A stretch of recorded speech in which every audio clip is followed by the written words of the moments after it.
Hello everyone. Today's lesson is on cross-cutting concepts, and I'm going to try to hurry through this because there's a lot of information here. You will have a note sheet to use with you, and so that'll come up in just a few minutes, okay? So we're going to start here and click through the slides to progress through the lesson. First of all, our learning target is I can learn and understand the cross-cutting concept skills used in science. These are our GVCs for the year. By the end of the year, we'd like you to master how to use these 7 different skills integrated within our curriculum and our content that we'll be learning. How will you know you're successful? You will know you're successful if you can actually identify the 7 cross-cutting concepts for a given observational example, or within the activity that you're doing each day. But today you will have a little mastery check at the end and a little review before. Okay, this is called I've Got Skills and They're Multiplying. If you have ever watched Bear Grylls from Man vs. Wild, you know that the guy has got some great survival skills. He is one person that you would want to be with you if you ever had to survive in a place like a desolate island or a freezing cold tundra of the North Pole. He has worked on these skills and practiced using them over and over as he has faced many different situations in his career. He is good at what he does because of the practice, just like anyone who has mastered a skill of some sort. Skills are an essential part of life. There are all types of skills, from being a great friend to cooking amazing food, to learning to foot brake or carve on your longboard, or getting straight A's, or to performing an intricate heart surgery. The list goes on and on. The more skills you have, the more useful you are, and the more enriched your life can be. What are your skills? As a science student, the main skills we hope to master are called CCCs, or cross-cutting concepts. These concepts are skills that can be used in all areas of your learning and experience. We will focus on them in science in the way described here. Study the chart on the right-hand side of this page, and you will have, by the way, you have a paper copy of this, to see the 7 different cross-cutting concepts, what they mean, and examples of each. These skills can overlap as they interconnect with each other in different situations. You may be looking for patterns of the energy and matter, or making a model to study the scale and proportion of different layers of Earth. These skills help us to understand the natural world around us and to make personal connections that give us more knowledge that we can apply in situations in our own lives. When will you use these skills? Well, every day in some way. Practice is essential in perfecting our skills. We're not going to go through the chart right now, but hopefully you will take some time to go through it, so it will help you on your mastery check at the end of this lesson. So the first one is patterns, consistent and repeating structures or events. So this is when something happens over and over again and you see patterns a lot.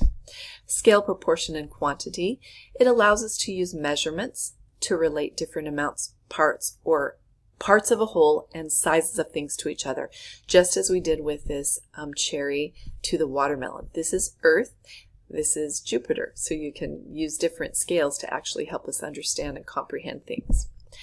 Cause and effect, identifying how one event causes another event to happen, like planting a seed and it grows into a big plant. Matter and energy is tracking of energy and matter flow in, out, and within systems to help us understand its behavior. Just like this example shows over here with energy flow starting from our plants and then going into our herbivores and our carnivores and our tertiary animals. And it all starts with the sun, and then eventually the decomposers break it down. So this is kind of how energy flows through matter. Structure and function is the way an object is shaped or structured, and it determines how it works. So for example, we have gold. It's very soft. It has a high conductivity, so its structure and function, or the way it's structured, will contribute to its function. I can't speak today. Stability and change. A system might stay the same or change over time due to a variety of factors or conditions. Just like this forest fire took away this stable environment, other situations and other systems will have times of stability or balance, or times of change. System and system models, which we will be using models quite a bit this year. A system is an organized group of related objects or components. Models can be used for understanding and predicting the behavior of systems. And so just like this system of a a cell here, an animal cell. It's got all the intricate parts within it that helps us it helps our bodies to live, but we can actually use little models to show us how it works, which makes it a lot of fun. Patterns. Okay, here's where your notes start. So if you'll get your guided notes with you, you'll just fill in the blanks that are underlined. So I'm going to go through this pretty quickly. So if you need to pause it in between, that's fine. But I'm going to go through it pretty quickly, okay? Patterns. They can guide organization. They help us classify things. They prompt questions about relationships. They can improve solutions to problems. Patterns are everywhere. Cause and effect. Events have simple or complex causes. They help us predict phenomena. There can be multiple causes for an effect. And event 1 causes event 2 to happen. Scale, proportion, and quantity helps us to study systems that are too big or too small. Phenomena at different scales may not be observable. Functions of a system may change with a different scale. Compares units of measurement. And estimation is important in this concept. Okay, so I'm going to go to the next one. System and system models, a group of related parts that make up a whole. It functions, the functions work as a whole. Components of the system interact. And models are used to represent systems and how they interact and behave.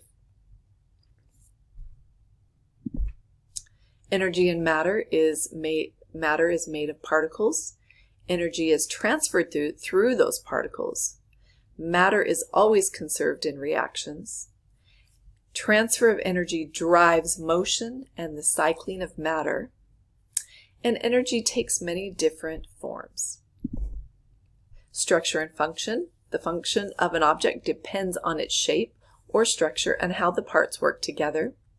The properties of what the object is made of is important to its function. For example, gold is malleable and a ductile metal, which allows it to be shaped easily. It's a great conductor of electricity in electronics, and it can also be molded into beautiful jewelry. Stability and change. Stability is unchanging. When a system is balanced, change happens gradually over time or suddenly. Controls allow matter into and out of a system, so depending on what that control is. Feedback loops help maintain equilibrium, which is balance. So a positive feedback loop would be when A causes B, which causes more of A to happen. Or a negative promotes balance in a system. So A actually happens, but then it resets itself. Patterns can be observed to help make predictions. And that's the lesson for today. Hopefully you learned a lot about our cross-cutting concepts and the skills we'll be using this year.